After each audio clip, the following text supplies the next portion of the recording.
Vamos a empezar con oración. Vamos a orar juntos, preparando nuestro corazón al Señor. Señor Dios, Padre Santo, que vives, reinas, gobiernas, todo el universo y las huestes celestiales, Señor, alaban tu nombre y te glorían por los siglos de los siglos. Y nosotros nos hemos vuelto a reunir aquí en este lugar que tú has provisto para nosotros, Señor, para que nosotros también cantemos alabanzas, demos gloria al Rey de Reyes, al Señor de Señores, y que nosotros recordemos cada día por qué estamos aquí. Este no es un lugar, digamos, una peña, no es un club social, Señor, esto es la congregación, los separados, los apartados, la eclesía, es decir, esos que tú llamaste con un llamamiento santo y eficaz, esos que tú salvaste con la sangre preciosa de tu Hijo Jesucristo, y aquellos que tú has separado para ti del mundo y nos has separado para ser santos como tú eres santo. Por eso, Señor, venimos a este lugar, no venimos a escuchar la voz de hombre, no venimos a escuchar consejos de hombre, sino que venimos a escuchar tu voz audible, tu palabra, tus estatutos, tu ley y todo aquello que concierne a tu presencia, Señor, a tu voluntad. Por eso te pedimos en este nuevo día que tú nos llenes de tu palabra, que tú permitas que ella se clave a fuego en nuestros corazones. Queremos seguir aprendiendo más de ti, Señor, porque tenemos sed de ti. Como dice el Salmo, como el ciervo brama por las aguas, así nuestra alma anhela a Dios. Nosotros anhelamos, Señor, conocerte más y mejor para poder seguir tu voluntad, Padre Santo. Te pedimos por los hermanos que hoy no han podido venir, allá donde estén, Señor, provéeles, tanto en lo económico, tanto en lo espiritual, tanto en la salud, aquellas cosas en las que necesiten, Señor, que tú les ayudes. Y a los que estamos aquí, Señor, un nuevo día, bendícenos, cuídanos y protégenos, Señor, de todo mal. Recuérdanos que la vida cristiana no se trata de venir aquí un domingo, escuchar tu palabra y volver a casa y seguir haciendo nuestros caminos y nuestros pensamientos, sino que la vida cristiana consiste 24 horas al día, 7 días a la semana. Y para ello, Señor, venimos aquí para recordarlo, para aprenderlo y sobre todo para practicarlo. Oh Padre Santo, qué gran bendición tenemos de poder estar aquí.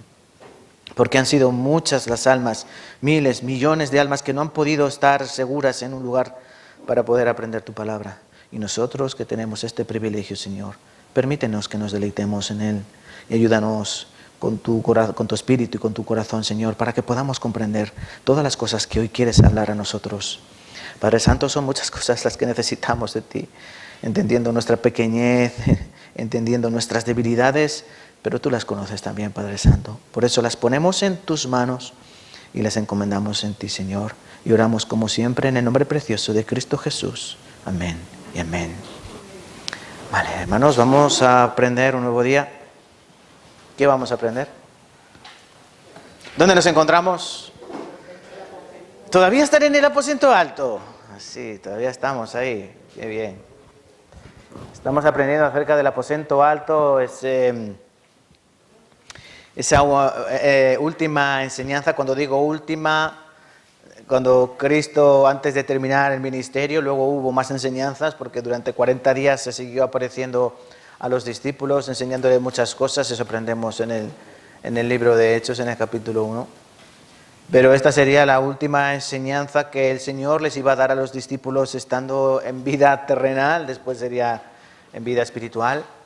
Y en ese aposento alto sucedieron muchas cosas, y no solo la traición de Judas y donde fue anunciada la negación de Pedro, sino que otras muchas enseñanzas podemos aprender.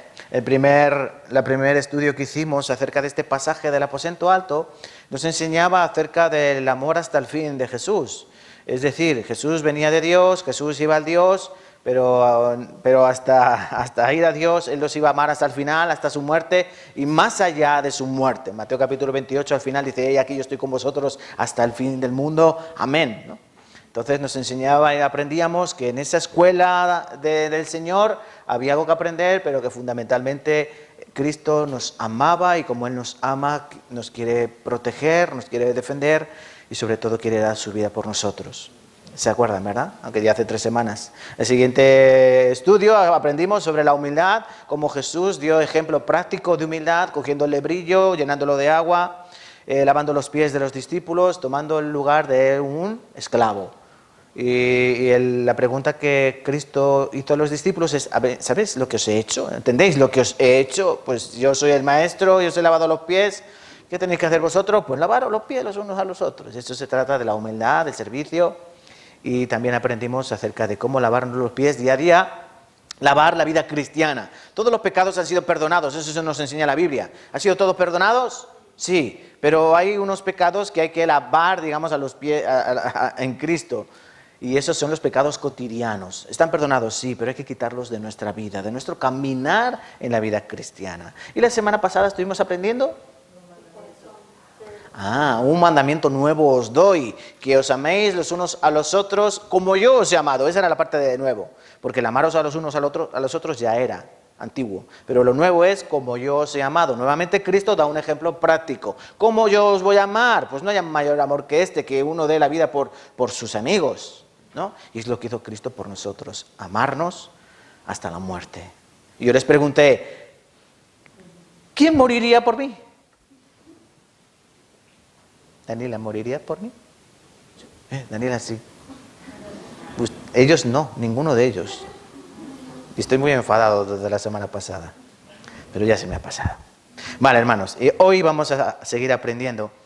Y esta es la última enseñanza, y pienso que la más importante, que ocurrió aquel aposento alto, porque aunque no vamos a terminar aquí, la semana que viene seguiremos en las calles de Jerusalén, porque también va dentro de este sermón o de esta enseñanza. Pero hoy vamos a terminar del lugar del aposento alto, lo último que el Señor enseñó, lo más importante, pero no se encuentra en San Juan, no se encuentra en Mateo, ni en Marcos, ni Lucas. ¿Dónde se encuentra?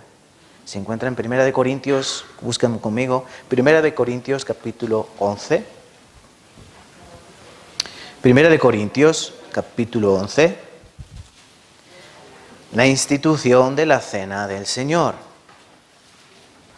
La institución de la cena del Señor. 1 Corintios capítulo 11, versículos 23 al 26. 1 Corintios capítulo 11, versículos 23 al 26.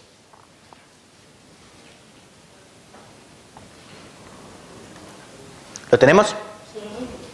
Vamos a leer juntos. Son 4 versiculillos.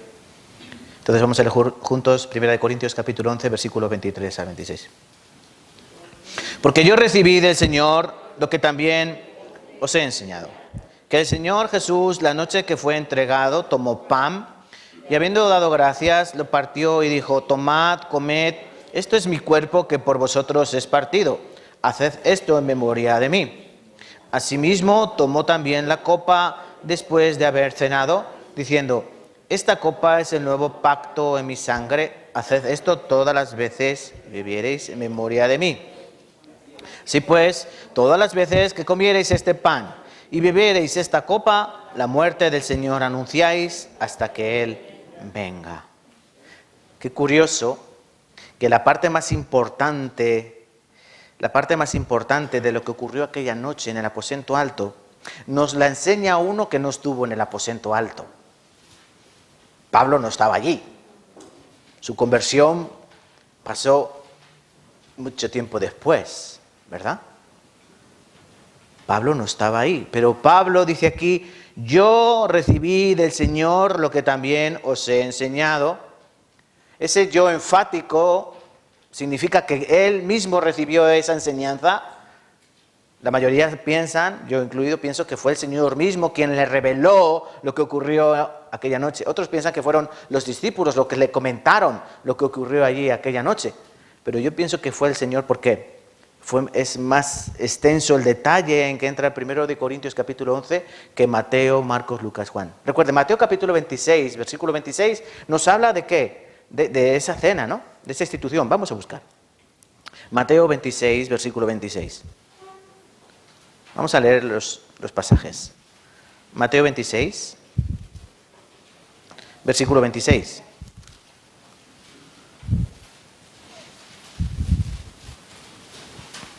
Os voy a leer yo. Mientras comían, tomó Jesús el pan y bendijo y lo partió y dijo a sus discípulos. Y dijo, tomad y comed.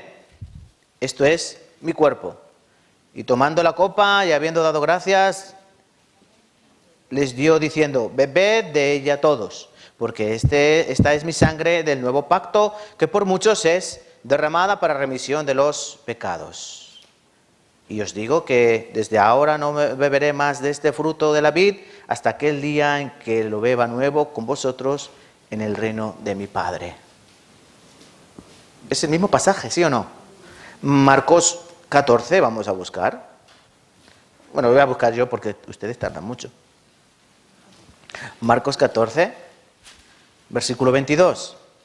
Y mientras comían, Jesús tomó pan y bendijo, lo partió y les dio diciendo, tomad, esto es mi cuerpo. Y tomando la copa y habiendo dado gracias, les dio y bebieron de ella todos. Y les dijo, esto es mi sangre del nuevo pacto, que por muchos es derramada.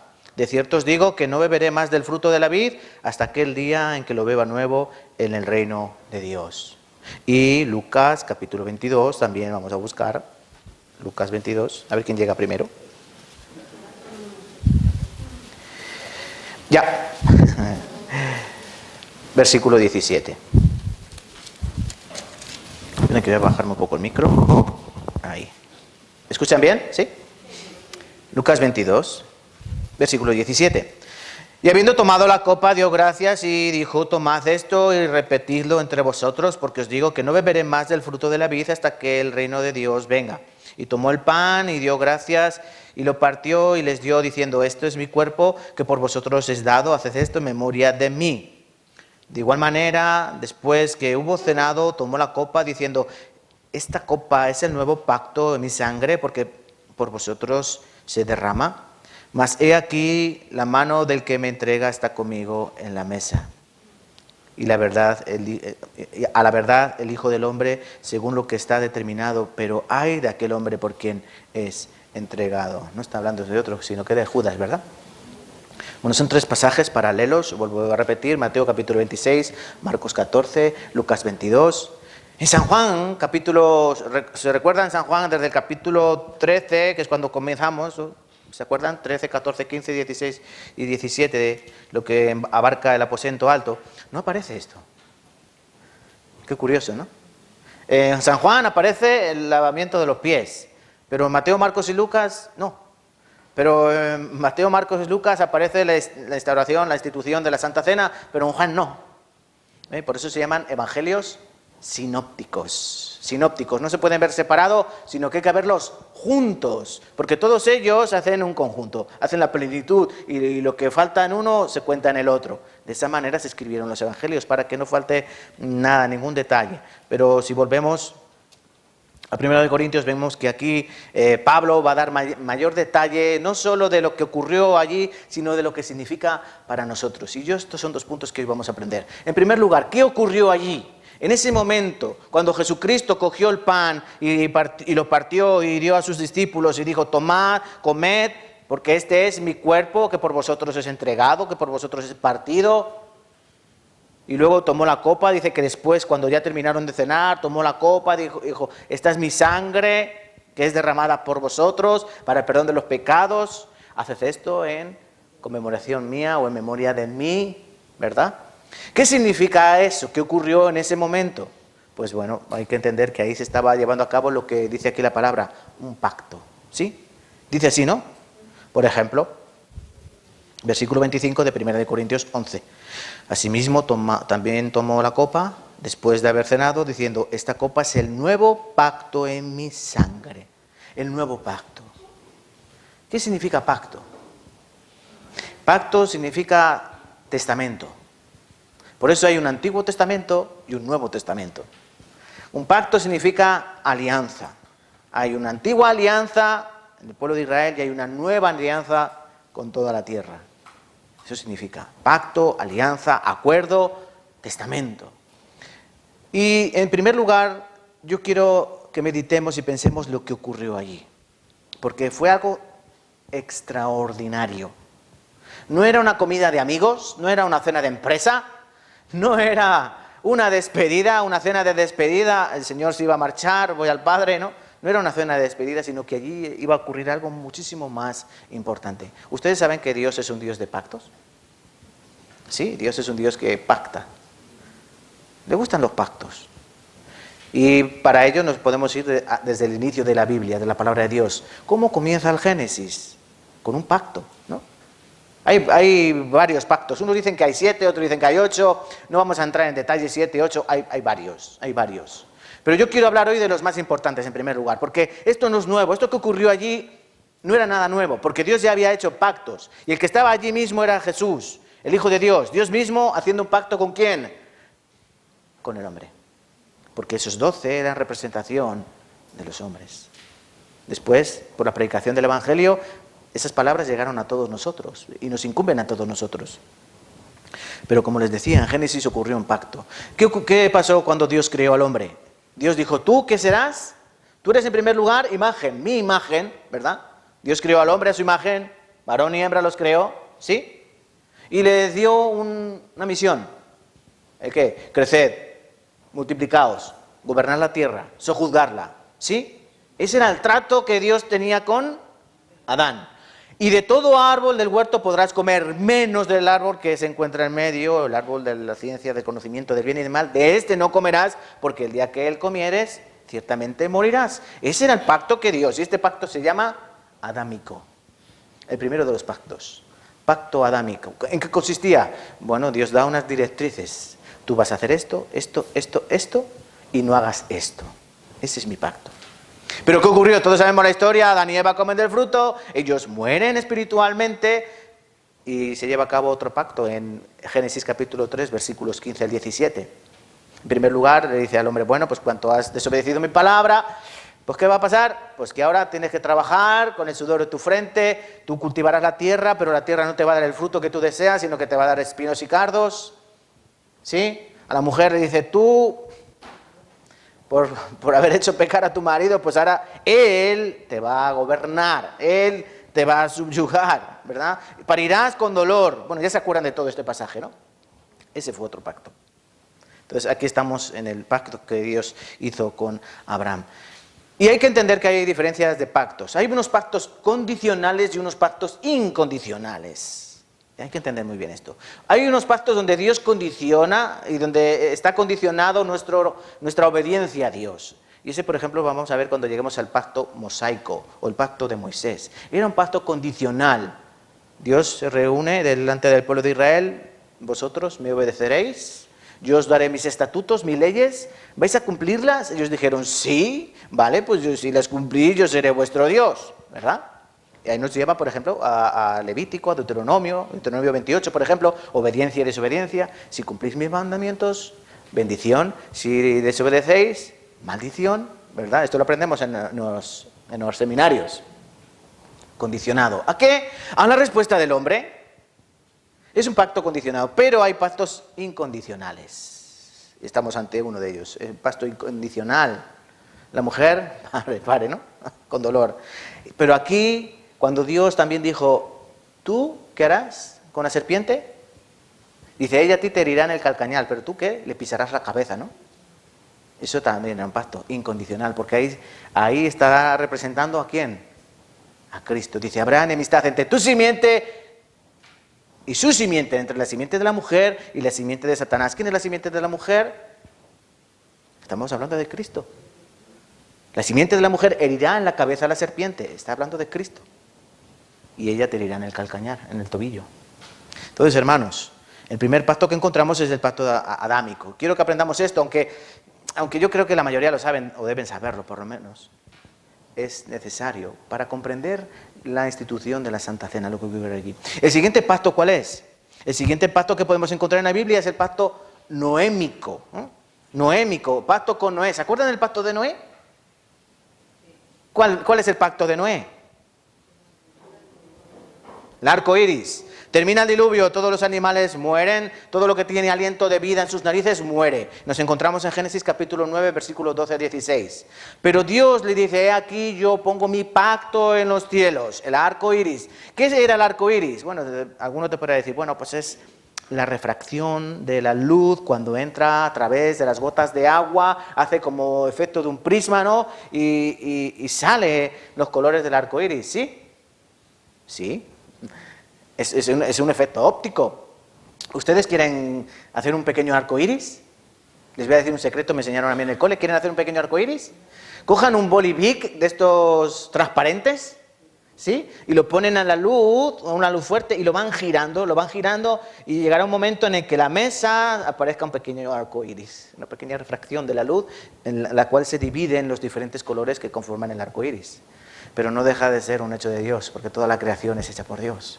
Dios dio el arco iris como un pacto entre los hombres y Él dijo, ya, con este pacto, ¿qué quiere decir? Que yo ya no volveré a castigar a la tierra con lluvia, la tierra será reservada, como dice Primera de Pedro, para el fuego, pero ya para la lluvia no. Y yo pondré mi pacto, así habla 7 veces Dios a Noé, 7 veces. ¿Cuántos colores aparecen en el arco iris? 7, ¿no? 7. Y esto como comentario. Qué pena, ¿no? El arco iris, ahora, el hombre ha cogido un símbolo de Dios, o sea, un pacto de Dios. Dios utilizó el arco iris como simbología de su pacto con los hombres, y ahora el hombre ha cogido ese arco iris y lo ha pisoteado. Y le ha dado una bandera LGTBIQ, no sé ya ni cómo es eso. Es una pena, pero bueno, ya le digo, esto es simplemente un comentario mío. Entonces nos encontramos en el pacto de Noé. Pacto adámico, pacto noémico. ¿Cuál es el siguiente pacto que podemos encontrar en la Biblia? El pacto abrahámico. ¡Oh! Este me suena. ¿Les suena este pacto abrahámico? Si nosotros vamos a Génesis capítulo 12, aparece Abraham. Y Dios habla a Abraham y le dice, bueno, pues Abraham, quiero hablar contigo. ¿Y cuáles son las palabras que Dios le dice? Vamos a buscar en Génesis capítulo 12 para que lo vean. Porque es otro pacto incondicional. Es un pacto que Dios hace ¿con quién? Con Abraham, con el hombre. No es el hombre con Dios, porque los pactos que hace Dios con el hombre no sirven porque el hombre no sirve. Pero cuando es Dios el que hace el pacto, sí sirve. Por ejemplo, Génesis 12, versículos del 1 al 3, también es muy conocido estos versículos. Jehová había dicho a Abraham, vete de tu tierra y de tu parentela, a la casa de tu padre, a la tierra que te mostraré. Haré de ti una nación grande y te bendeciré, te engrandeceré tu nombre y serás bendición. Bendeciré a los que te bendijeren y a los que te maldijeren maldeciré. Y serán benditas en ti todas las familias de la tierra. Aquí está lo incondicional. Serán benditas en ti todas las familias de la tierra. ¿Por qué incondicional? Porque nos está hablando de Cristo. Nos está hablando de Cristo. Dios, a pesar del camino del hombre, a pesar del pensamiento del hombre, Dios no va a romper ese pacto y va a traer a su Hijo Jesucristo para que todo aquel que en Él cree no se pierda y tenga vida eterna. Y si nosotros vamos a Génesis capítulo 17, Génesis 17, versículos del 1 al 8, dice que era Abraham de 99 años cuando le apareció Jehová y le dijo, yo soy el Dios Todopoderoso, anda delante de mí y sé perfecto. Y pondré mi pacto entre mí y ti, y te multiplicaré en gran manera. Entonces Abraham se postró sobre su rostro y Dios habló con él diciéndole, he aquí mi pacto es contigo y serás padre de muchedumbre de gentes. Y no se llamará más tu nombre Abraham, sino que será tu nombre Abraham, porque te he puesto por padre de muchedumbres de gentes. Y te multiplicaré en gran manera y haré naciones de ti y reyes saldrán de ti. Y estableceré mi pacto entre mí y ti y tu descendencia después de ti en sus generaciones por pacto perpetuo para ser tu Dios y el de tu descendencia después de ti. Versículo 8. Y te daré a ti y a tu descendencia después de ti la tierra en que moras, toda la tierra de Canaán en heredad perpetua, y seré el Dios de ellos. Este es el pacto. Este es el pacto, te bendeciré, no serás una familia, serás una gran nación, y yo te daré todos los beneficios, privilegios, y no solo a ti, sino a toda tu descendencia. Ese es el pacto de Abraham. Otro día aprenderemos más ampliamente sobre todos estos pactos. Llegamos al pacto mosaico, pacto que Dios hizo con Moisés. Por ejemplo, os voy a leer Éxodo capítulo 34, Éxodo 24, versículos 6 al 8. Y Moisés tomó la mitad de la sangre y la puso en tazones, a la otra mitad de la sangre sobre el altar, y tomó el libro del pacto y habló al pueblo y dijo, al cual dijo, haremos todas las cosas que Jehová Dios. No, pero vamos a buscar, que se acorta aquí. Éxodo 24. Éxodo 24. Éxodo capítulo 24, versículos 6 al 8. Después vamos al 34. Éxodo 24, versículos 6 al 8. Os vuelvo a leer. Es que aquí en la impresión se me ha cortado el versículo. Éxodo 24, así lo leemos mejor, de 6 al 8. Os vuelvo a leer.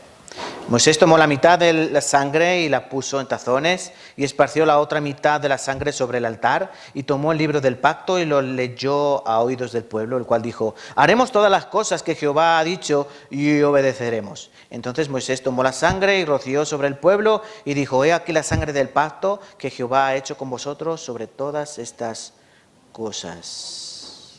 ¿Están conmigo? Sí, ¿no? ¿Qué hizo Moisés? Dice que estaba todo el pueblo reunido. Dios le dijo que no suban ellos, que se queden abajo, pero tú sube tú. Dice, sube con Josué, con Aarón, con Nadab y con Abiú y 70 de los ancianos de Israel. Y dice que ahí sacrificaron, ¿verdad?, el becerro. La mitad de la sangre la pusieron en un lugar, la otra mitad la pusieron en tazones y esa sangre echaron sobre todo el pueblo. Dice, este es mi pacto en la sangre, ¿no? Entonces estamos hablando de un pacto condicional. Yo seré vuestro Dios, vosotros seréis mi pueblo. ¿Sí? Vale. ¿Y cuál es la marca de ese pacto? La sangre. Muchas veces cuando se hacían pactos o alianzas había que dar una señal, una muestra de ese pacto. ¿Sí? ¿Saben esto? Normalmente en la cultura oriental una cosa se partía por la mitad y una mitad me la quedaba yo y la otra mitad se la quedaba la otra persona. De hecho, hoy en día hay algunas veces que cuando uno tiene pareja o así, ¿no? Cuando uno son jóvenes, ¿no? Y están así romanticones, ¿qué hacen? Compran un corazón partido por la mitad, uno tiene una mitad y el otro tiene la otra mitad. ¿No ha tenido nunca un llavero de esos? Yo creo que sí, yo sí tenía un llavero de esos. O es una llave, la mitad de una llave lo tiene uno, la otra mitad la tiene el otro. Y la llevan aquí colgadita, ¿no? ¿Qué significa eso?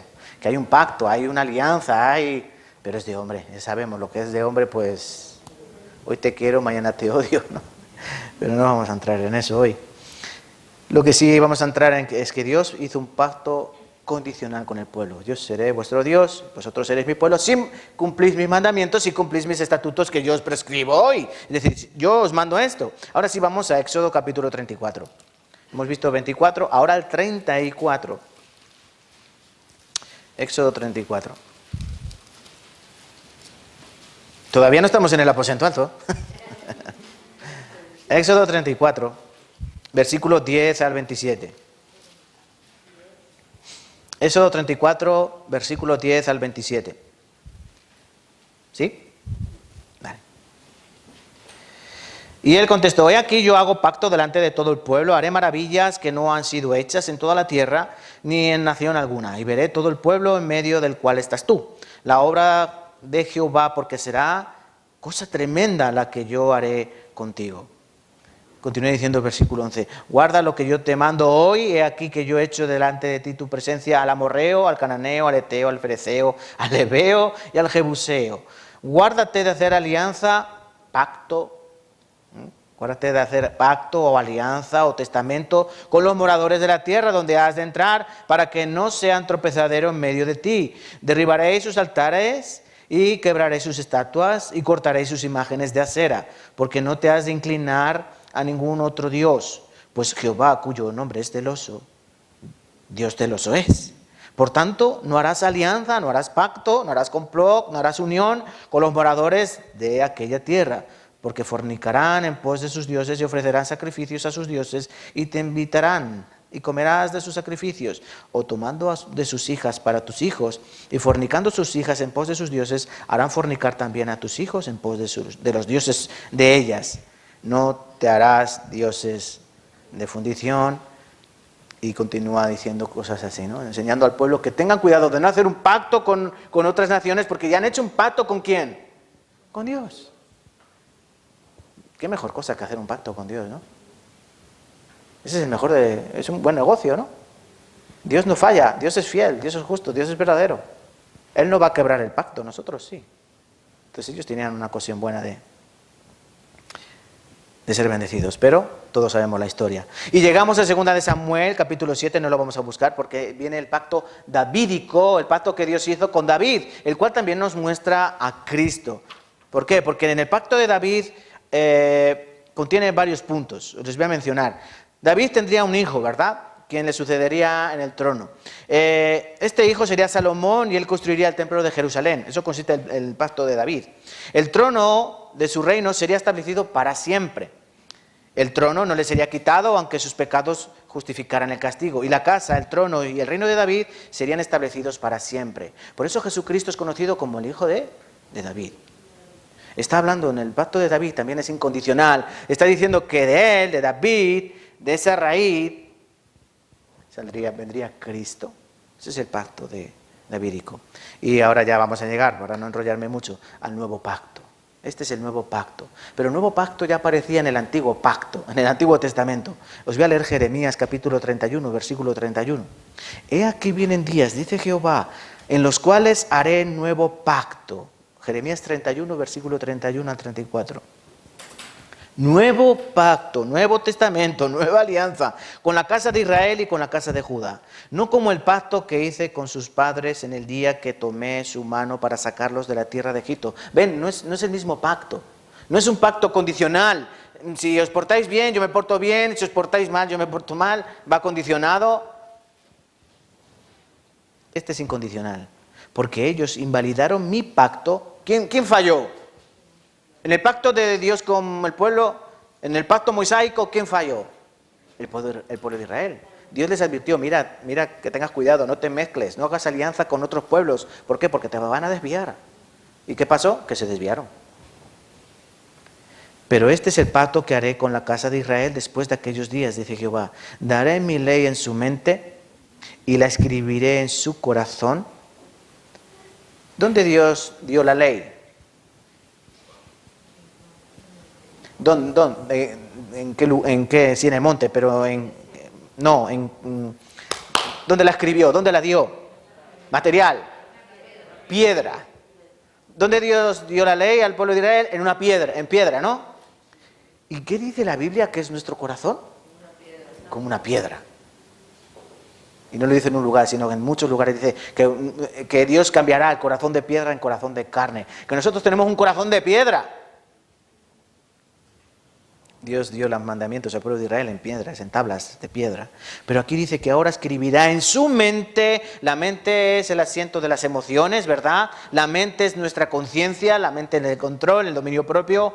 Dice, y la escribiré en sus corazones, lo que representa el alma. En sus corazones. Tú puedes hacer como hizo el pueblo de Israel con las tablas de la ley, ¿no? Se rompieron, ¿no? Moisés las estrelló contra el suelo y se hicieron añicos, ¿verdad? Ya no hay ley. Pero si Dios escribe la ley en tu corazón, ¿qué ocurrirá? Tú no lo puedes borrar. Porque lo que está en el corazón no se puede borrar, aunque tú quieras. Aunque tú quieras. Para bien o para mal, lo que se clava en el corazón, lo que se sella en el corazón, ya no se puede quitar. Yo seré a ellos por Dios y ellos serán a mí por pueblo. No entraré más. No enseñará más ninguno a su prójimo, ni ninguno a su hermano, diciendo, conoce a Jehová, porque todos me conocerán, desde el más pequeño de ellos hasta el más grande. Dice Jehová, porque perdonaré la maldad de ellos y no me acordaré de su pecado. Este es el nuevo pacto. Miren, lo antiguo ha pasado. El pacto de Adán, el pacto con Noé, el pacto con Abraham, el pacto con Moisés, el pacto con David. Dios también hizo un pacto con Jacob, ¿verdad? Dios hizo un pacto con Isaac. Pero ahora hay un nuevo pacto. ¿Y cuál es el nuevo pacto? Es el que tiene que ver contigo y conmigo. Lo que se llevó a cabo en el aposento alto es una alianza, es la unión, un testamento, es decir, un acuerdo entre Dios, que estaba allí encarnado, en su Hijo Cristo, y los hombres. Y vuelvo a repetir, tiene que ver contigo y conmigo. ¿Cuál es ese nuevo pacto? Dice Hebreos 7:22. Por tanto, Jesús es hecho fiador de un mejor pacto. El libro de Hebreos lo explica muy bien, esto de los pactos. ¿Por qué? Porque era para el pueblo de Israel. Por eso se llama libro de los Hebreos. Vamos a buscar Hebreos 8. Hebreos 8.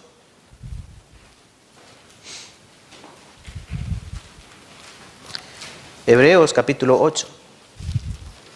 Y les voy a dar un consejo. Cuando quieran evangelizar a alguna persona, quieran evangelizar a alguien, tienen que enseñar la historia del pueblo de Israel, recuerden, porque la salvación viene de los judíos. Eso dijo Jesús a la mujer samaritana. Vosotros adoráis lo que no sabéis, nosotros adoramos lo que sabemos, porque la salvación viene de los judíos. Hay que explicar la historia de Israel y cómo perdonaban los pecados. Y después hay que contar lo que tienes que leerte bien el libro de los Hebreos, para explicar a Cristo en él. Hebreos 8, versículo 6. Hebreos 8, capítulo 6, o sea, capítulo 8, versículo 6. Pero ahora tanto mejor ministerio el suyo, cuando el mediador de un mejor pacto. Hemos dicho, Hebreos 7, 22, que Cristo es un mejor pacto. Este mejor mediador del mejor pacto, establecido sobre mejores promesas. Porque si aquel primero hubiera sido sin defecto, ciertamente no se hubiera procurado lugar para el segundo. Porque reprendiéndolos dice, he aquí vienen días, dice el Señor, en que estableceré la casa de Israel y la casa de Judá, un nuevo pacto. ¿Qué versículo se está recitando aquí? Lo que hemos leído, ¿no? Jeremías capítulo 31, versículo 31. Yo haré un nuevo pacto con Israel. ¿Qué es este pacto? Versículo 10. Por la cual este es el pacto que haré en la casa de Israel después de aquellos días, dice el Señor. Pondré mis leyes en la mente de ellos y sobre su corazón escribiré. Seré a ellos por Dios y ellos me serán por mi pueblo. Y ninguno enseñará a su prójimo, ¿verdad? Hemos leído, ¿no? Versículo 13. Al decir nuevo pacto ha dado por viejo el primero y se da, lo que se da por viejo pues envejece. Está próximo a desaparecer. Dice, lo que se da por viejo y se envejece está próximo a desaparecer. Hermanos, lo que ahí se estaba llevando a cabo era lo mismo que ocurrió en el monte Sinaí, era lo que ocurrió en el huerto de Edén, era lo que ocurrió después del diluvio de Noé, era lo que ocurrió en ocasiones puntuales de la historia de la humanidad. Dios está hablando a los hombres diciéndoles, he aquí, yo tengo algo que pactar con vosotros. Quiero hacer una alianza. Pero esta no iba a ser como ninguna de las otras, porque iba a ser en la sangre del Hijo de Dios, iba a ser en la sangre de Dios mismo. ¿Sí o no? Sí. Dice que es un pacto en mi sangre, en mi sangre. Hebreos 9, versículo 15. La vuelta de la hoja, Hebreos 9.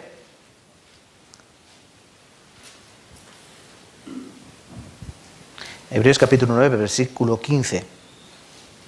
Así que por esto es mediador de un nuevo pacto, para que, interviniendo en muerte para la remisión de las transgresiones que había bajo el primer pacto, los llamados reciban la promesa de la herencia eterna.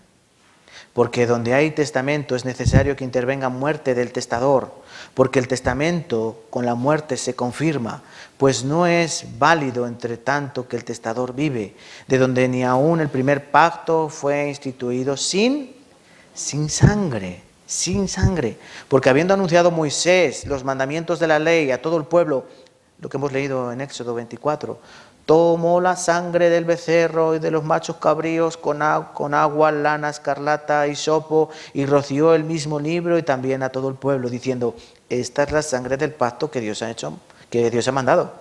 Y además de eso, roció también con la sangre el tabernáculo y todos los vasos del ministerio, y casi todo es purificado según la ley con sangre, y sin derramamiento de sangre no hay remisión. Sin derramamiento de sangre no se hace remisión, no hay perdón. Conclusión, hermanos. El primer punto que debemos aprender hoy. ¿Qué ocurrió allí? Dios estaba haciendo un pacto, un nuevo pacto. ¿En qué? En la sangre de Jesucristo, su Hijo. Y este es un pacto incondicional. No hay nada que tú puedas hacer para quebrar ese pacto.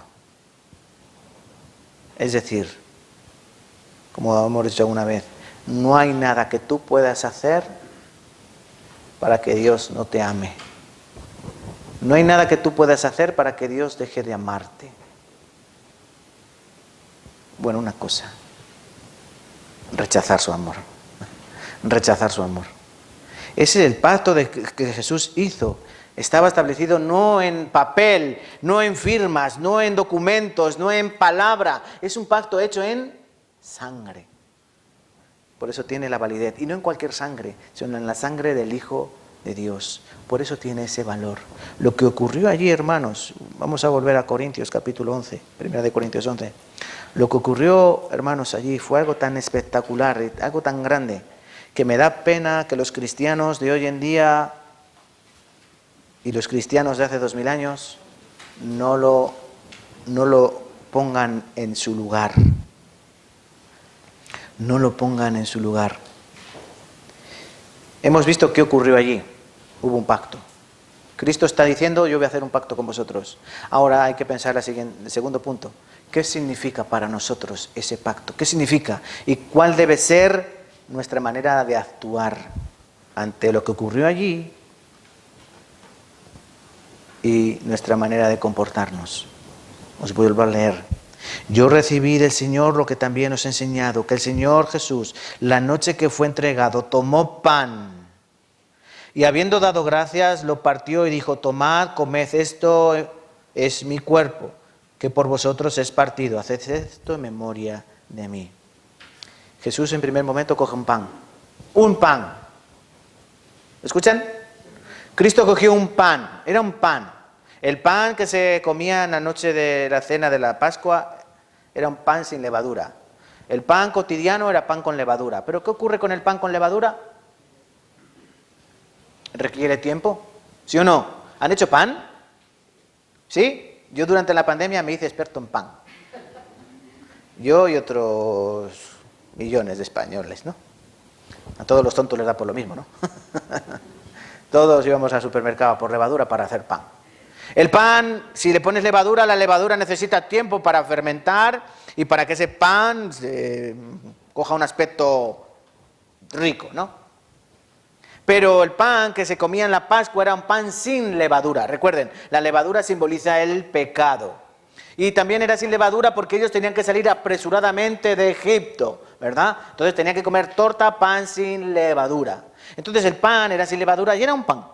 Era un pan aplastado, feo, normalmente con puntitos y rasgado, que también nos recuerda a nuestro Señor Jesucristo. Rasgado como el pan y lleno de agujeros como nuestro Señor Jesucristo tuvo que ser perforado su cuerpo para derramar toda su sangre, ¿verdad?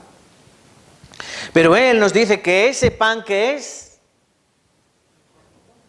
comed, esto es mi cuerpo, que por vosotros es partido. Igual que Jesús en la cruz, su cuerpo tuvo que ser, no partido literalmente, no fue descuartizado, sino que fue lleno de latigazos, ¿no?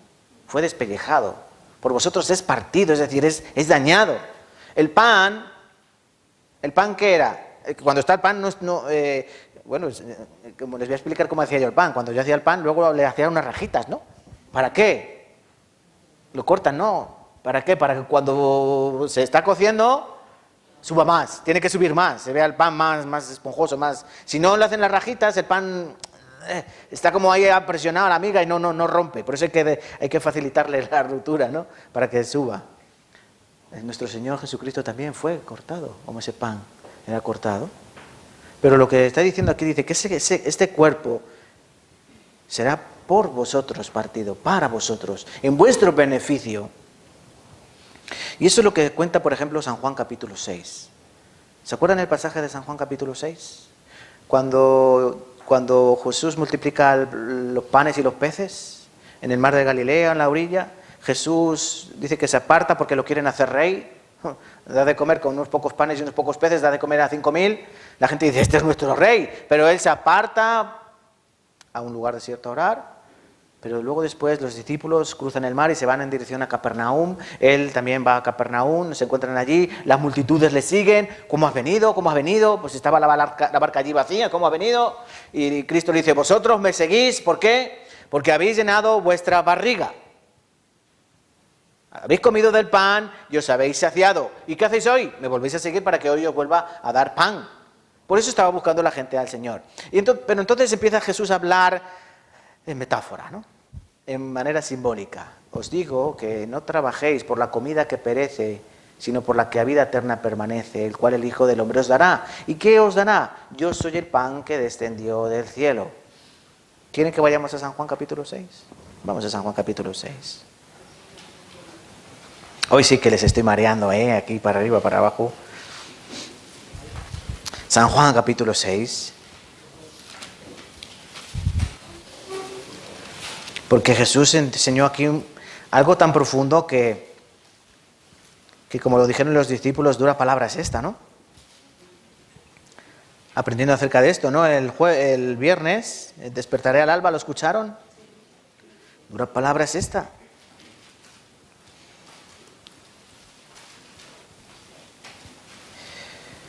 Capítulo 6 de San Juan, versículo 51. Yo soy el pan vivo que descendió del cielo. Si alguno comiere de este pan, vivirá para siempre. Y el pan que yo daré es mi carne. ¡Wow!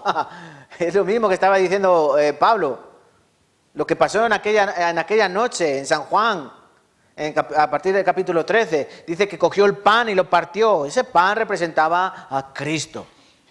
Cualquiera que comiere de este pan vivirá para siempre. 51, versículo del capítulo 6. Vivirá para siempre. Y el pan que yo daré es mi carne, la cual yo daré por la vida del mundo. Entonces los judíos contendían entre sí diciendo, ¿cómo puede éste darnos a comer su carne? Jesús le dijo, de cierto os digo, si no coméis la carne del Hijo del Hombre y bebéis su sangre, no tenéis vida en vosotros. El que come mi carne, bebe mi sangre, tiene vida eterna y yo le resucitaré en el día postrero. Porque mi carne es verdadera comida y mi sangre es verdadera bebida. El que come mi carne y bebe mi sangre, en mí permanece y yo en él. Wow. Versículo 28. Este es el pan que descendió del cielo, no como vuestros padres comieron del maná y murieron. El que come de este pan vivirá eternamente. Versículo 60. Al oírlo, muchos de sus discípulos dijeron, dura palabra es esta, ¿quién la puede oír? ¿Quién la puede oír? Es dura, no de entender, sino de asumir. ¿Qué estaba diciendo Jesús? Miren, yo sé que muchas veces estamos siendo engañados continuamente, ¿verdad? Y por nuestra ignorancia. Por ejemplo, la mayoría somos de una historia católica, ¿no? ¿Sí? Venimos de unos antecedentes católicos. La mayoría hemos sido católicos, apostólicos y romanos, ¿no? Y no es hablar mal del catolicismo, sino hay que mostrar lo que está mal en el catolicismo, en la Iglesia romana. Hay muchas cosas que están mal, por eso Martín Lutero escribió 95 tesis, es decir, 95 cosas que estaban mal y las clavó en la puerta de la Catedral de Wittenberg. Y nuestro trabajo, nuestra misión de predicar el Evangelio también consiste en aclarar y traer luz a los que están en tinieblas. ¿Y qué ocurre, por ejemplo, cuando íbamos a la Iglesia Católica y cuando nos daban la comunión, ¿no? Lo que es la hostia consagrada, ¿sí? ¿Qué ocurre ahí? Según la doctrina católica, cuando el sacerdote levanta la copa, da gracias y la consagra, en ese momento se lleva a cabo una transustanciación. ¿Entienden? Una transustanciación, es decir, eso cambia de forma. Lo que es una oblea se convierte en carne de Cristo. Y lo que es vino se convierte en sangre. Es transustanciación porque literalmente hay que comer la carne de Cristo y literalmente hay que beber su sangre. No, eso nos haría caníbales y vampiros. Campíbaros o algo así, no sé. Licántropos, no sé qué sería, algo raro, ¿no? No. Hay que entender bien esto. Lo que se llevaba a cabo allí no es una transustanciación. El pan, ¿qué era? Pan. Y el vino, ¿qué era? Vino. No es una simbología, no es una simple simbología, es algo más profundo. Es algo más profundo, pero es simbólico. El pan, cuando Cristo estaba diciendo, el que come mi carne, bebe mi sangre, tiene vida eterna y yo le resucitaré en el día postrero, ¿había que comerse su carne y beber su sangre? ¿Se imaginan a los discípulos? A mí el pie. ¿Se imaginan? Cristo no estaba hablando de eso. Es como Nicodemo. Nicodemo, es necesario nacer de nuevo. Nacer de nuevo, Nicodemo piensa, me tengo que volver a meter en la barriga de mi madre, a ver por dónde entro. Si mido, yo no quepo. O no cabo, como diría uno. No, Nicodemo, lo que es nacido de carne, carne es. Lo que es nacido de espíritu, espíritu es. Y aquí Cristo está hablando cosas espirituales, utilizando cosas terrenales. El que come mi carne, el que bebe mi sangre, significa, el que come mi carne es el que cree en mi carne. El que cree que mi carne, ¿qué es? El cuerpo del Hijo de Dios, que es partido, que es roto, que es muerto, asesinado. ¿Para qué? Por vuestra culpa, por vuestro pecado. Eso significa, este es mi cuerpo, comer. Y la sangre, ¿qué significa? Es el sacrificio. Sin derramamiento de sangre no hay remisión. Sin derramamiento de sangre no hay perdón. Cristo tenía que derramar toda su sangre. Por eso los látigos. El que era crucificado no le daban latigazos, directamente lo crucificaban. Por eso los que fueron crucificados a los lados de Cristo no murieron tan rápidamente. Cuando les dijeron a Pilato, ya muerto, lo podemos descolgar, dice que Pilato se asombró de que tan rápido hubiese fallecido. ¿Ah, ya muerto? No, la paliza que le dieron como para no morirse. Todo su cuerpo fue desgajado. ¿Para qué? Para que toda su sangre fuese derramada. La corona de espinas no se la ponían a los crucificados, era una añadidura. Dicen que le hicieron corona de espinas. Las espinas de Jerusalén, de Israel, son así como un dedo, no como las de aquí, de las zarzas, que son así chiquititas, eran como el tamaño de un dedo meñique, que atravesaba su cabeza para derramar más sangre. Los clavos en las manos, los clavos en los pies. Los clavos no eran necesarios en las crucifixiones. Muchas personas eran crucificadas sin clavos. Simplemente los amordazaban con cuerdas y la gravedad hacía su trabajo, ellos se asfixiaban, tardaban 1 día, 2 días, 3 días, pero recuerden, era el día de la Pascua, los cuerpos no podían quedarse allí, porque era el día solemne, por eso tenían que utilizar los clavos, más daño, más sufrimiento, muerte más rápida. Y después, la lanza que atravesó su costado, cuando nos dice la palabra que de ahí salió agua mezclada con sangre. Quiere decir que en el cuerpo de Jesucristo ya no quedaba ni una gota de sangre, porque toda su sangre tenía que ser derramada. Eso nos lleva a pensar cómo eran los sacrificios de los animales para el perdón de los pecados en el pueblo de Israel. Toda la sangre del animal tenía que ser extraída. ¿Cómo mataban al animal? ¿A palos? ¿Han visto cómo matan a los cerdos? ¿Cómo matan a los cerdos? Sí, pero ¿cómo? Colgados, boca abajo. El cerdo va colgado boca abajo y le meten el cuchillo, ¿para qué? Para que toda la sangre del animal salga. ¿Porque les gusta la carne con sangre? No, ¿verdad? Que los conozco yo, que cuando hasta el pollito tiene un poquito de sangre ya lo están lavando. La sangre le da un mal aspecto a la carne. Por eso toda la carne que comemos es sin sangre, prácticamente. Cristo tenía que derramar toda su sangre. ¿Por qué? Porque toda esa preciosa sangre era, ¿qué? Verdadera bebida. El que come mi carne, el que bebe mi sangre, el que cree en mi cuerpo, el que yo, Dios, he venido a este mundo a morir por vosotros, y el que cree que esa sangre preciosa que fue derramada en esa cruz, en esa madera, limpia el pecado, el que cree en eso, ¿qué pasa aquí? Yo le resucitaré en el día postrero. Este tiene verdadera vida. Él vivirá para siempre en mí. Él vivirá eternamente. Versículo 58. Eso nos enseña la Biblia.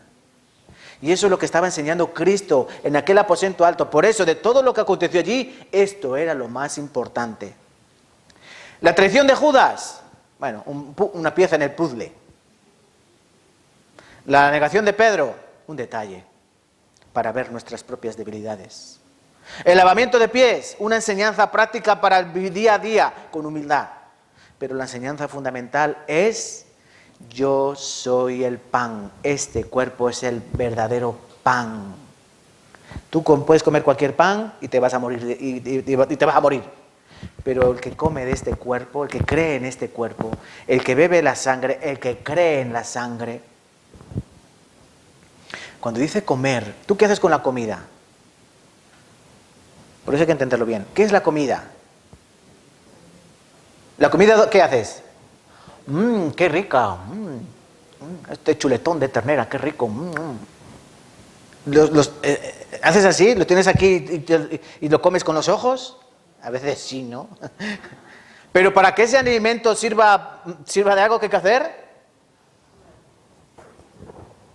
dentro de ti, ¿no? Tiene que entrar por la boca, ¿sí? Tiene que entrar a la boca, hacer el bolo alimenticio, bajar al estómago, los ácidos disolver y luego los intestinos hacer su función de absorber lo que tiene que absorber y lo otro, ¡shuf!, para afuera. ¿Sí? Pero tiene que entrar dentro de ti. Cristo cuando dice, tenéis que comer mi carne y beber mi sangre, significa que tiene que estar ¿dónde? Dentro. Por eso decía Jeremías, yo pondré ¿qué? Mi pacto ¿dónde? Dentro de ellos. Dentro de ellos. En el corazón, en su mente. No dice por fuera.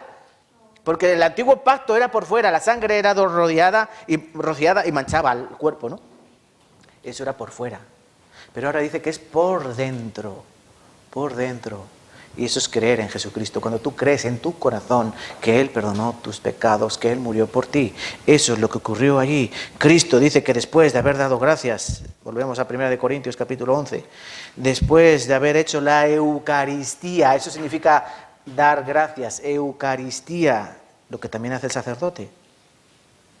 Después de haber dado gracias, dijo, tomad, comed, esto es mi cuerpo, que por vosotros es partido, por vosotros es entregado, por vosotros es dado.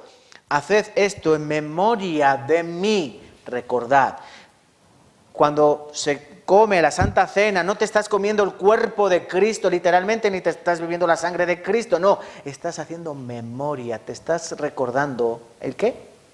¿Por qué murió Cristo y por qué tuvo que derramar toda su sangre Cristo? Bueno, mejor, ¿por qué vino en forma de carne, en forma de hombre? ¿Y por qué derramó toda su sangre? Eso está diciendo Cristo. Tenéis que hacer memoria de mí, recordar. ¿Saben por qué? Porque nosotros tenemos mente de pez. Tenemos memoria de pez. ¿Saben cuánto dura la memoria de pez? 15 segundos. El pez llega a un lado de la pecera. Oh, okay, no hay salida, me voy para acá. Y cuando llega a la otra punta ya no se acuerda que estaba allí. Por eso los peces no se vuelven locos en la pecera. No tienen memoria. Cristo tiene que decirnos, es necesario que hagáis esto cada vez que os reunáis. Haced memoria de lo que yo he hecho por vosotros.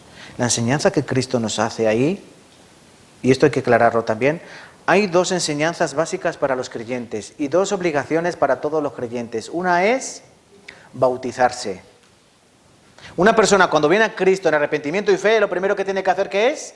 Bautizarse. No vale el bautismo que nos hicieron cuando éramos niños. Eso de que te mojan la cabeza y te dicen, se va a llamar Juanito. Ese bautismo no sirve para nada. En primer lugar, ¿por qué? Porque el niño no tiene conciencia. No tiene conciencia de lo que significa, porque el bautismo es un ritual personal de cada uno. Y el bautismo no quita pecados, porque el agua no lava los pecados. ¿El agua lava los pecados? No, el agua lava la ropa. Los pecados no. Los pecados son lavados con sangre. Eso nos dice la Biblia, ¿no? Los pecados solo se pueden lavar con sangre. ¿Por qué? Porque la paga del pecado es muerte. Entonces, cuando nos bautizan, lo único que nos hacen es nos mojan la cabeza. ¿Y qué tiene que hacer una persona cuando de verdad entiende que Cristo murió por él y que Cristo derramó su sangre por él? Bautizarse. Bautizarse no salva a nadie. Bautizarse no lleva a nadie al cielo. Por eso el eunuco etíope en Hechos 8, cuando recibió la salvación, cuando le pregunta a Felipe, oye, ¿qué impide que yo me bautice? Y Felipe le dice, ¿tú crees que Jesucristo es el Hijo de Dios? Yo creo. Bien puedes. Ahora puedes bautizarte. ¿Hay algún problema si se hubiese bautizado antes? Bueno, como decimos a veces, ¿no? Un pecador mojado. Una persona que se bautiza sin comprender lo que significa el bautismo es un pecador mojado. Te has dado un baño. A lo mejor te has refrescado, pero nada más. No sirve para nada más. El bautismo es después de recibir la salvación. Antes no sirve para nada. Para lavarte, para refrescarte o para darte frío. Y la segunda enseñanza, primero bautismo. Y lo segundo, ¿qué es? La Santa Cena. Compartir juntos un momento especial. Pero, hermanos, esto es importante. Hay que diferenciar entre una comida en la iglesia y entre la Santa Cena. Pues ¿saben por qué? Porque aquí, cuando Pablo escribió a los hermanos de Corinto, ¿cuál era la finalidad de la carta de los Corintios? solucionar problemas en las iglesias. Y en la iglesia de Corinto pasaba igual que en la iglesia de Tarancón, muchos problemas. No solo en la iglesia de Tarancón, en todas las iglesias hay problemas. ¿Saben por qué? Porque todas las iglesias están llenas de personas problemáticas. Pero en Corinto había un problema que era muy común. ¿Cuál era? Que comían para ellos. Por eso comienza este pasaje en el capítulo 11, en el versículo 17, abusos en la cena del Señor. ¿Qué pasaba? Que algunos se reunían a comer, iban a la iglesia a comer. Yo me van a perdonar, pero yo antes tenía el pensamiento, a veces, digo, bueno, es que la gente viene a la iglesia para comer. Porque tenían mucha mejor cara cuando comían que cuando estaban aquí escuchando la palabra. Y yo pensaba, digo, pero si la palabra de Dios es más deleitosa, más deliciosa, es más importante, es más vital. Y luego comen aquí un arroz con pollo y están comiendo un arroz con pollo. Y yo pensaba, la gente viene a comer. Pero llegó la pandemia y después la gente ha seguido viniendo. Ahora no comemos, ¿no? Pero siguen viniendo. Entonces yo ya pienso, ya no vienen a comer. Bueno, vienen a comer la palabra, ¿no? En Corinto pasaba esto. Abusos en la Santa Cena. Pero al anunciaros esto que sigue, no os alabo. No os alabo. Pablo está diciendo al comienzo del capítulo 11, os alabo de que os acordáis algunas enseñanzas que os he dicho. Por ejemplo, de que las mujeres se pongan un velo, cubriéndose el pelo, ¿verdad? Eso era una enseñanza, era una instrucción, ¿no? Dice, os acordáis de algunas cosas y las estáis llevando a cabo bien. Pero luego dice, pero en esto no os alabo. No os alabo, ¿por qué? Dice, porque cuando os congregáis, no os congregáis para lo mejor, sino para lo peor. Pues en primer lugar, cuando os reunís como iglesia, oigo que hay entre vosotros divisiones, y en parte lo creo, porque es preciso que entre vosotros haya disensiones, para que se hagan manifiestos entre vosotros los que son aprobados. Es bueno que en la iglesia haya división. ¿Por qué? Porque así vas a ver quién es de Dios y quién no es de Dios. Y continúa diciendo Pablo, cuando pues os reunís vosotros, esto no es comer la cena del Señor. Había este pensamiento que cuando comían era la cena del Señor. ¿Entienden? Es como nosotros cuando nos íbamos al comedor, la cena del Señor, porque estamos todos comiendo ahí. No. Hay que hacer diferencia entre una comida y la cena del Señor. ¿Entienden? Entre comer un arroz con pollo, o un chaulafán, o una paella, o unos espaguetis. Eso no es la cena del Señor. Eso es una cena. O eso es una comida. Pero ellos pensaban que eso ya era la cena del Señor. Y eso no es así. Pablo dice, no, en eso no os alabo. Porque aparte, porque al comer cada uno se adelanta a tomar su propia cena y uno tiene hambre y otro se embriaga. ¿Pues qué? ¿No tenéis casas en que comáis y bebáis? ¿O menospreciáis a la iglesia de Dios y avergonzáis a los que no tienen nada? ¿Qué os diré? Os alabaré. En esto no os alabo. ¿Saben qué ocurría? ¿Qué ocurría en esta iglesia? Ayer las hermanas de la iglesia de Tarancón se reunieron, ¿no? Nos reunimos en Almendros. Qué hermosa tarde, ¿verdad? Y cada uno llevamos algo para comer. Unas hermanas hicieron un arroz tres delicias. Qué rico, ¿a que sí? Otra llevó bizcocho, otra mousse de helado. El que le entienda. Yo hice unos panes de yuca muy ricos. ¿Se lo perdieron los que no fueron? ¿Pero eso qué era? ¿La cena del Señor? No. Y todos compartimos, ¿verdad? No hubo ni que comió más ni que comió menos. Pero ¿qué ocurrió en esta iglesia? Que cuando llevaban algunos comida, unos llevaban comida. El que tenía más comida, el que tenía más dinero, ¿por qué llevaba? Más comida. Y el que tenía dinero, el que no tenía dinero, ¿qué llevaba? Nada. Entonces, ¿qué ocurría? El que había llevado más, yo como más. Eso era una tradición. El que llevaba más, comía más. Y el que llevaba menos, comía menos. Pero Pablo dice, no. Dice, luego os adelantáis, no esperáis a los hermanos. Es como yo he traído el pollo, yo he traído el arroz, pues yo me lo como. ¿Tú que has traído el pan? Pues para ti el pan. Y eso no es así. Porque cuando reunís, tiene que ser todo para todos, ¿no? Eso se trata de comunión, la koinonía, tener en común todas las cosas. Dice, así avergonzáis a la iglesia. Y no solo eso, dice, os embriagáis. Es decir, algunos literalmente se emborrachaban en la iglesia. ¿Qué os parece? Venimos a la iglesia, escuchamos la palabra, luego comemos y unos se pasan de rosca, ¿no? Y la palabra de hoy, amigo mío, mi hermano, borracho. Estaría bien eso, ¿no? Fatal. Pero ¿qué ocurría? Vamos a pensar, hermanos, hace 2000 años, un entorno pagano, era común que en las cenas de los ídolos, de la idolatría, se emborrachasen. Cuando hacían fiestas a los dioses paganos, ¿qué hacían? Se emborrachaban. Y esto también me lleva a pensar, desgraciadamente, lo que hacíamos en nuestra vieja vida, ¿no? Esto es lo que hace el mundo. Celebran una fiesta, y de verdad no quiero ser descortés ni nada, pero es que hay que entenderlo. Hacen una fiesta a la Virgen y ¿qué hacen? Se emborrachan. Hacen una fiesta a un santo y ¿qué hacen? Se emborrachan. Era la fiesta del barrio y ¿qué hacen lo primero? Te ponen allí la barra con la cerveza, con la litrona, con el otro. ¿Qué estamos hablando? ¿Algo religioso? ¿Estamos hablando de algo espiritual o algo carnal? ¿Entienden, hermanos? Y de verdad, y no me gusta decir estas cosas, pero es que hay que enseñarlo, hay que decirlo. Y no tiene nada que ver. No tiene nada que ver. Y en esa iglesia se emborrachaban literalmente. Qué mal, ¿no? Qué mal. Claro, por eso Pablo tiene que poner orden en esa iglesia. Oye, lo que vosotros hacéis es diferente a una comida. ¿Qué es la Santa Cena? ¿Qué es la Cena del Señor? Algo totalmente diferente. Porque lo que ocurrió allí es algo totalmente diferente.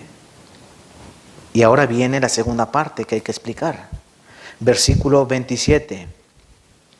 Bueno, no, perdón, me he quedado en el pan, ¿no? En el pan, dice, asimismo también tomó la copa, versículo 25. Después de haber cenado, miren, después de haber cenado, ¿Judas tomó la copa? ¿Judas tomó la copa? Yo creo que no. ¿Se acuerdan el pasaje que aprendimos la semana pasada cuando dice Jesús, uno de vosotros me entregará? Y empiezan todos, Señor, seré yo, todos a una, ¿no? Y ya llega Judas, seré yo, y dice, tú lo has dicho, toma, mojó el pan y le dio, y dice que comió el pan y se fue. Y aquí dice que terminando la cena, ¿verdad? Asimismo tomó también la copa después de haber cenado, diciendo, yo pregunto, ¿qué cenaron aquella noche? ¿Menú degustación? ¿Qué cenaron? ¿Lo saben? ¿No saben lo que cenaron?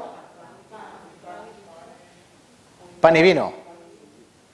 Hombre, eran pobres, pero ¿qué se cenaban a fiesta de la Pascua? ¿Cordero? Un cordero asado, hermanos. Cenaron un cordero asado. No estaban ahí con pan y con vino, qué cena más triste. Me gustaría verles a ustedes en Nochevieja cenando pan y vino. Cuando hacen el pavo relleno, ¿no? Y cuando hacen esas cosas tan ricas que hacen, que nunca me llevan. Cuando terminaron de cenar, es decir, ya habían comido el cordero, había que comer el cordero de la Pascua, cordero asado, sin partir los huesos, ¿se acuerdan? Si allí tenía que oler, que alimentaba, ¿no? Dice que tomó la copa y dijo, esta es la copa del nuevo pacto en mi sangre, haced esto todas las veces que la bebiereis en memoria de mí. Está diciendo que había un antiguo pacto que era la sangre de animales, pero como dice el libro de Hebreos, la sangre de los animales, la sangre de los becerros no puede quitar los pecados ni hacer perfectos a los que se acercan a ellos. No, ¿qué tiene que ser? La sangre de un hombre, de un cordero, sin mancha, sin defecto, pero un hombre. ¿Sí? Eso está simbolizando la sangre. La vida de la carne está en la sangre, pero es del hombre, no un animal. Por eso es un nuevo pacto. El antiguo pacto estaba en la sangre de los animales. Por eso a veces decimos, ¿no? Si estrujamos el Antiguo Testamento sale sangre de animal. Si estrujamos el Nuevo Testamento sale la sangre de Cristo. Haced esto todas las veces que bebiereis en memoria de mí. Así pues, todas las veces que comiereis este pan y bebiereis esta copa, la muerte del Señor, anunciáis hasta que Él venga. Esta palabra anunciáis significa predicar. Es decir, que nosotros cada vez que hacemos eso estamos predicando a Cristo muerto y a Jesucristo derramando toda su sangre. Y ahora para terminar, aunque la enseñanza todavía faltan muchas cosas, pero otro día aprenderemos más extensamente sobre todo el tema de los pactos. Igual que en Corinto había problemas de divisiones y que comían, no sabían diferenciar entre la cena del Señor y una cena común, es decir, para todo era la cena del Señor, también había otro problema. ¿Cuál era? Que comían sin discernir. Les leo, versículo 27. De manera, porque esto tiene relación con nosotros, ¿vale? De manera que cualquiera que comiere este pan y bebiere esta copa del Señor indignamente será culpado del cuerpo y de la sangre del Señor. Por tanto, pruébese cada uno a sí mismo, coma así del pan y beba de la copa. Porque el que come y bebe indignamente sin discernir el cuerpo del Señor, juicio come y bebe para sí. Por lo cual hay muchos enfermos y debilitados entre vosotros y muchos duermen. Si pues nos examinásemos a nosotros mismos, no seríamos juzgados, mas siendo juzgados, somos castigados por el Señor para que no seamos condenados con el mundo. Así que, hermanos míos, cuando reunís a comer, esperaos unos a otros. Si alguno tuviere hambre, coma en su casa, para que no os reunáis para juicio. Las demás cosas las pondré en orden cuando yo fuere. Muy importante. ¿Nuestra iglesia sabe diferenciar entre una comida normal, una comida común y la Santa Cena? Sí. De hecho, la Santa Cena o la Cena del Señor, ¿cuándo la hacemos? ¿O cuándo la hacíamos?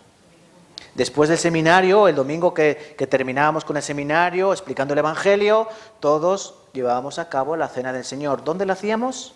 Aquí. No en el comedor, aquí, porque es algo totalmente diferente. Eso está claro, ¿no?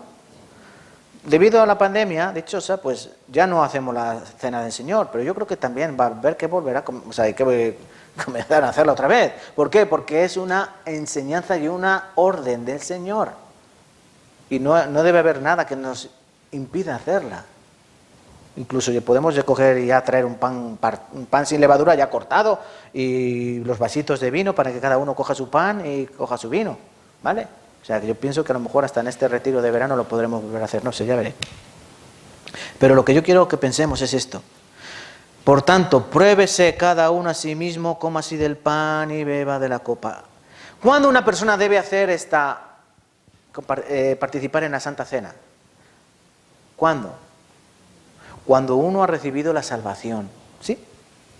¿Cuándo uno se debe bautizar? Cuando uno ha recibido la salvación. Alguna persona dice, ¡ay, soy salvo! Y se bautiza. Y luego pasa un tiempo, vive en pecado y escucha un seminario, ¡ah, ahora soy salvo! Y se vuelve a bautizar, ¿no? Y luego pasa un tiempo y vuelve a estar, ¡ay, no soy salvo! Y luego al año dice, ¡ah, ahora sí soy salvo! Y se vuelve a bautizar. ¿De qué sirve? Nada, ¿no? Bueno, pues hay que bautizarse una vez que se es salvo 100%. Ahora, ¿cuándo debo participar en la Cena del Señor? Cuando soy salvo. Cuando soy salvo. Pruébese cada uno a sí mismo y coma así del pan y beba de la copa. Yo sé que hay personas que han tomado la Cena del Señor sin ser salvos. ¿Por qué? Porque han comido pan y han bebido vino. Y después hablando yo con ellos, no, es que todavía no entiendo, es que no, todavía me falta. Entonces no eres salvo, ¿sí o no? Pero han comido pan y han bebido el vino. ¿Qué significa? ¿Se van a morir? No se van a morir. Hombre, algún día morirán, ¿no? Pero dice que están comiendo juicio, ¿no? Comen juicio y bebe para sí. Pero ¿qué ocurre cuando una persona es salva de verdad, es salvo, pero está viviendo en pecado? ¿Debe participar de la Santa Cena? Pregunta de examen. ¿Sí o no? Sí. Pero ocurre también que hay algunos hermanos que no participan de la Santa Cena porque piensan que no son dignos de comer. Por eso dice aquí, dice que porque el que come y bebe indignamente sin discernir el cuerpo del Señor, juicio come, bebes para sí, por lo cual hay muchos enfermos, debilitados entre vosotros y muchos duermen. ¿Qué está diciendo aquí Pablo? Hermanos, que hay pecados por los que Dios mata. ¿Se acuerdan del pasaje cuando dice que hay pecado de muerte? Hay pecado de muerte y hay pecado no de muerte. ¿Qué significa? que hay pecados por los cuales Dios es capaz de matarte y decirte, oye, vente para casa, que para que estés haciendo el tonto aquí te vienes conmigo. ¿Entienden? Eso es un pecado de muerte. Cuando Dios ve que uno de sus hijos anda fatal y no hay manera de volverlo a traer al redil, ¿qué hace Dios? Mira, tú no vas a dar nombre, no vas a dar más mi nombre, ven, te coge de la oreja y te lleva con él. Ese es el pecado de muerte. ¿Y qué ocurría? Que la Santa Cena, cuando algunos la tomaban indignamente, Dios dice que hay muchos enfermos, muchos debilitados y muchos duermen. Esa expresión de dormir está hablando de cristianos que han fallecido. Pero estos cristianos, ¿por qué han muerto? Por ejemplo, ¿qué dijo Cristo de Lázaro? Vamos, que Lázaro duerme. Y uno de los discípulos dijo, bueno, pues si duerme se va a poner mejor. No, que está muerto. Vale. Dormir es cuando un creyente muerto. Dice que Dios, hay enfermos, debilitados y otros muertos. ¿Por qué? Porque comieron indignamente la cena del Señor. Entonces, ¿es algo serio o no es algo serio? Claro. Y la gente cuando se reunían, en Corinto, cuando se reunían a participar de la Santa Cena, era como si comían pan y bebían vino, no discernían, es decir, no diferenciaban. Lo mismo le daba comer pan que comerse un chuletón de ternera. Y eso no es así. Porque dice que la muerte del Señor anunciáis. Y Cristo dijo, haced esto en memoria de mí, recordando lo que yo he hecho por vosotros. Entonces, ahora yo tengo que explicar qué tiene que hacer un creyente que está andando en pecado. ¿Tiene que participar de la Santa Cena? Sí. ¿Por qué? Porque dice, versículo 31, si pues nos examinásemos a nosotros mismos no seríamos juzgados. Mas siendo juzgados somos castigados por el Señor para que no seamos condenados con el mundo. Dice que aquí tenemos que examinarnos.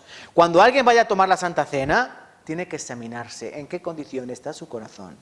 Yo no les puedo juzgar, yo no les puedo decir, tú no comes, tú sí, tú no, tú sí, tú también. Yo no puedo decir eso, porque solo ustedes saben en qué condiciones están espiritualmente, ¿vale? Pero si yo estoy en condición de pecado y yo me examino y reconozco que estoy viviendo mal, ¿qué tengo que hacer? Versículo 28, pruébese cada uno a sí mismo y coma así del pan y beba de la copa. No está diciendo, no, alguno que se examine y después que se salga y no coma.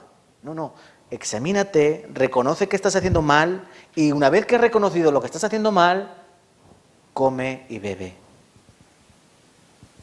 Ahora pregunto, pero hoy esa persona que está en pecado y sabe que va a seguir en pecado.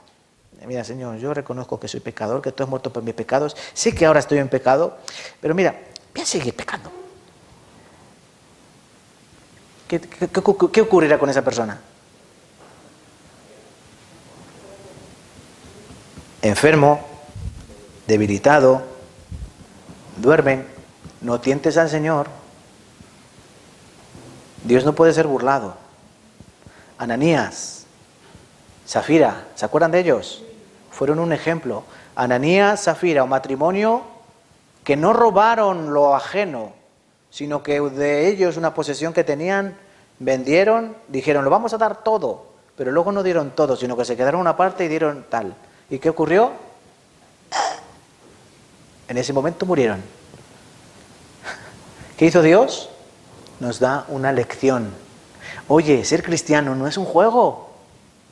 No es un juego en el que tú dices, ven aquí, ¿no? Como dicen los niños, casa.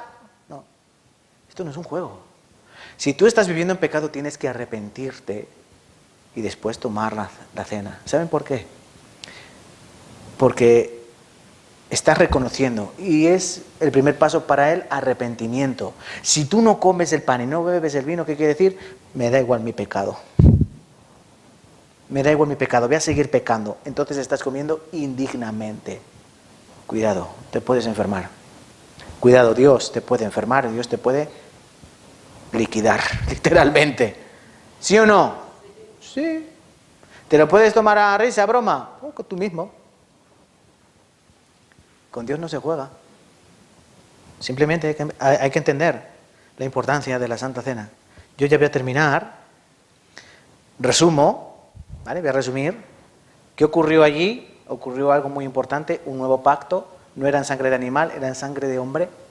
Era una enseñanza que ya debería ser conocida para ellos, pero que a nosotros, como gentiles, como nuevo pueblo, se nos ofrece. Cristo es el pan, su sangre es la sangre, que tenemos que creer en Él, tenemos que comerla, eso es creer. Y después, cuando creamos, ¿qué tenemos que hacer? Cada vez que nos reunimos a hacer la Santa Cena, recordar, ¿qué hago yo aquí? La Santa Cena, ¿qué hago yo? Cojo un trozo de pan, ¿no? Cuando lo cojo, ¿qué tengo que pensar? Esto simboliza el cuerpo de Cristo, lo que Cristo hizo hace 2000 años por mí. Y cuando cojo el vino, ¿no es vino, es Aquarius? Cuando cojo el vino, esta es su sangre. Él derramó toda su sangre para el perdón de mis pecados. ¿Cómo tengo que vivir yo ahora? Entonces, con ese pensamiento uno come, uno bebe, ora. Eso era la Santa Cena. Todos aquí juntos. Ni uno come más, ni uno bebe más, nadie sale borracho de aquí, nadie sale lleno con ese pan, pero sí salimos unidos, porque es un pan y es su mismo vino, es la sangre preciosa de Cristo. No es transustanciación, no, es pan y es vino. De hecho sabe a pan y sabe a vino, pero es en memoria de Él, recordando lo que Él hizo por nosotros, ¿vale? Porque eso es un mandato, recordadlo. Que no se nos olvide. Vamos a terminar y orar. Señor, Padre, te damos gracias por tu enseñanza, por tu palabra, por lo que nos has mostrado que tú has hecho un nuevo pacto precioso, incondicional, en la persona de tu Hijo Jesucristo, el cual vino al mundo tomando forma de hombre, forma de siervo, y se humilló a sí mismo, dando su vida en la cruz para derramar esa preciosa sangre que es la propiciación de nuestros pecados, es la paga de nuestros pecados. Nosotros éramos los que deberíamos haber muerto. Nosotros deberíamos morir y sufrir el pago de nuestros caminos y de nuestras obras. Pero fue Él el que cargó nuestras desobediencias, Él cargó nuestros homicidios, Él cargó nuestras borracheras, nuestras fornicaciones, Él cargó nuestros hurtos, Él cargó todo lo malo de nosotros y lo llevó en la cruz. Señor, cuando comemos tu cuerpo y cuando bebemos tu sangre, es que creemos en ese sacrificio eficaz, en esa cruz donde tu cuerpo fue magullado y rasgado, y donde esa preciosa sangre derramada, no sangre de cordero, ni de becerro, ni de animal, sino de tu Hijo Jesucristo amado, nos limpia de todo pecado y nos lleva a ti, a tu presencia, Señor, y nos abre literalmente las puertas de los cielos y nos abre ese velo que es su cuerpo para que podamos tener una entrada libre a ti, Señor, porque no hay otro mediador entre Dios y los hombres que Jesucristo, hombre. Ayúdanos a comprender esto, Señor, y te damos gracias en el nombre de Jesucristo, tu Hijo. Amén y amén.